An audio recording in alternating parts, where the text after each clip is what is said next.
You run across a chair, and the question was this: do you sit down on it or just walk away? In either cases, we know that it will change things.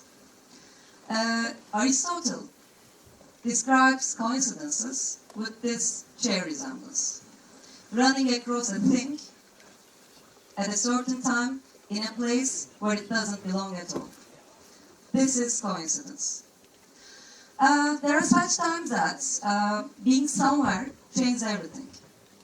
And you say, yes, luckily I'm here right now. They are so spontaneous and so sudden, and you just happy to be there. Today I'm going to talk about a story about coincidences. It will be about time, space, and people dimension of the coincidence. A young lady who runs across a young man at a certain time, and it will change everything. I'm sure that some of you are familiar with the story. You met someone and it changed your life. And, you know, it doesn't have to be a romantic one at all. We know that the famous movie... There's a problem with this movie, yes. Love likes coincidences, but don't forget, the carrier does as well. If you go back to the story, the young lady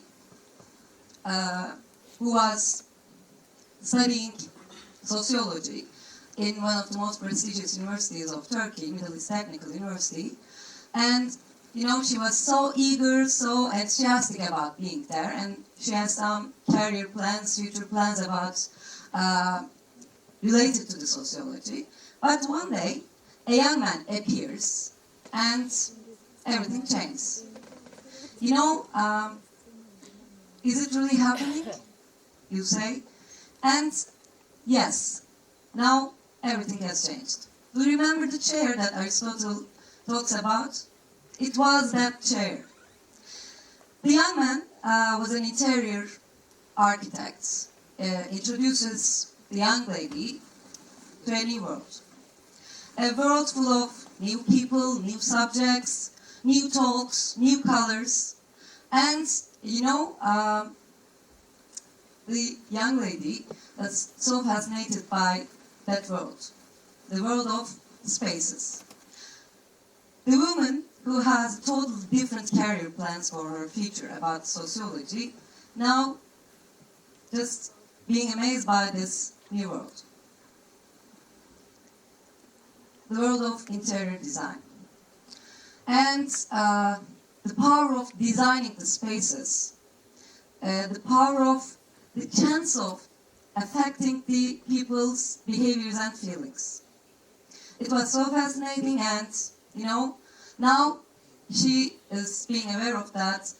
She had to know this world, this new world of interior design. Here, the second part of the story begins. Time passes, years just flew away, and the young lady who just followed her dreams about interior design and environmental psychology continued her career in another important universities of Turkey and got her degree from interior architecture. And you know, now her enthusiasm and ambition about continue to teach in this field just led her to come to Istanbul. She applied many universities, and she found a position in one of the universities, and she was just about to sign a contract.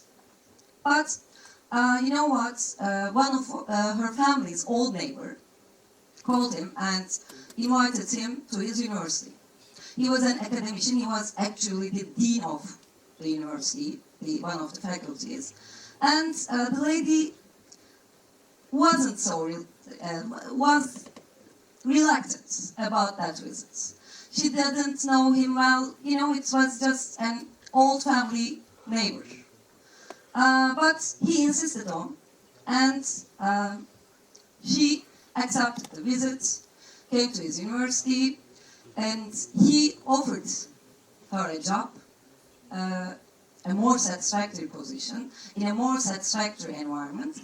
And do you remember the chair still? Yes. And she accepted it. And she found herself just in a different position, a position in an interior architecture department, and in a totally different environment. Just with a visit to an old family neighbor. This was the coincidence. And this was the university, right here. Yes, coincidences seem to be making life easier. They're changing things. But, you know, they're not enough. They're not enough to climb over the walls. Now, let me talk about the walls. We need coincidences. They are good for us. But there are also walls against coincidences. In this story, the young lady, me, had also surrounded with many walls. The things were not that easy, like the two parts of the story.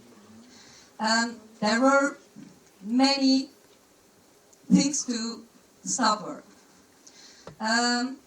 Let me ask, maybe the question is this: what were these walls? Maybe the right question is, who are these walls? You know, maybe the person next to you, the behind you, your co-workers, your instructors, even your family might be the walls in your life.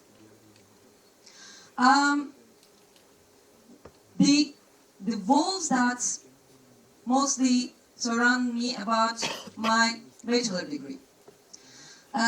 You know, in every application to different universities for different job positions, they ask my bachelor degree and they said, okay, you will not have any position in interior architecture departments.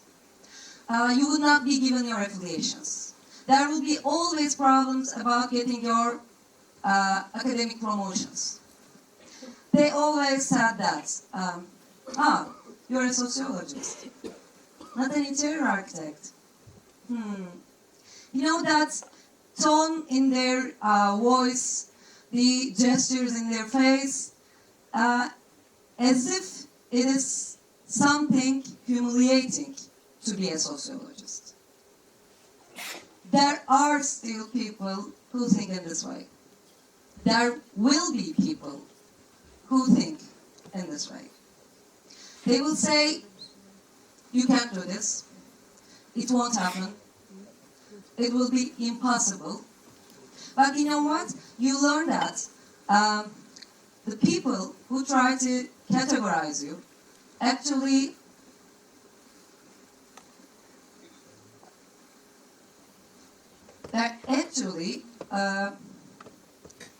try to make you think that you can't do this, but they're actually trying to mention that the things they can never achieve, never dare to, never dream about. So maybe think that obstacles don't block the path, but they are the path. Yes, coincidences are a good starting point for the things, but they're not enough. If there are walls, there also should be the things that we should do. What were these for me? Yeah, you know,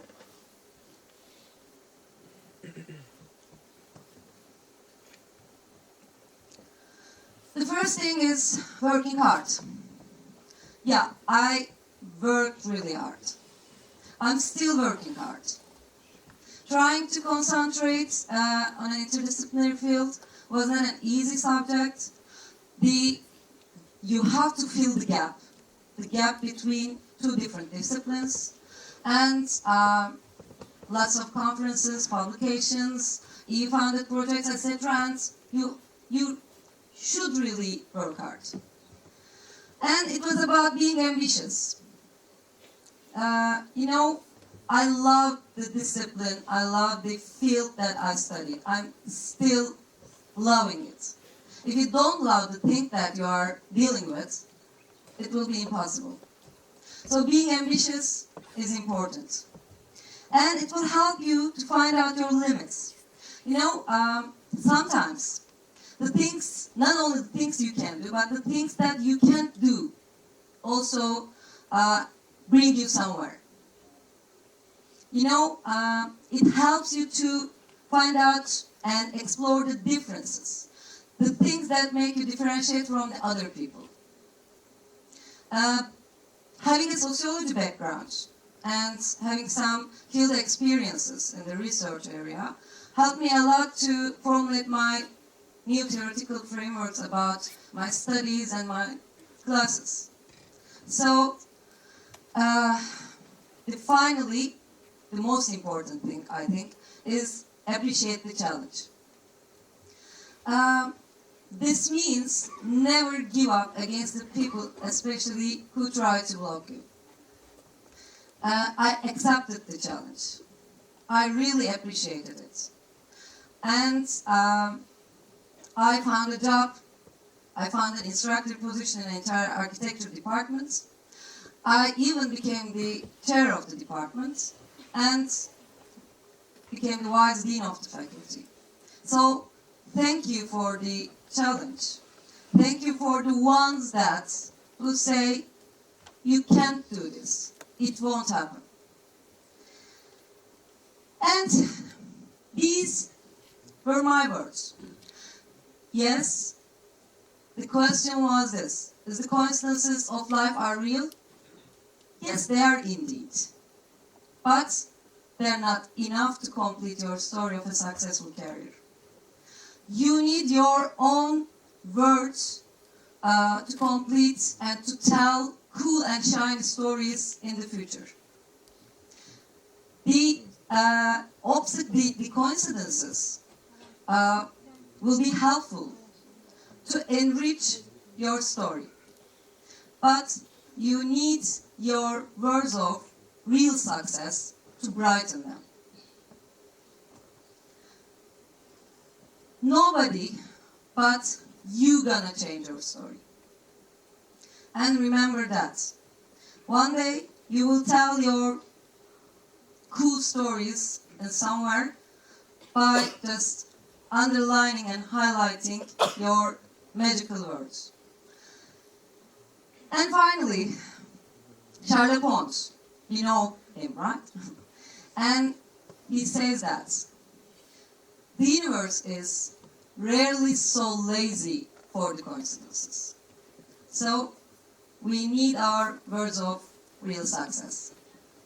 Thank you.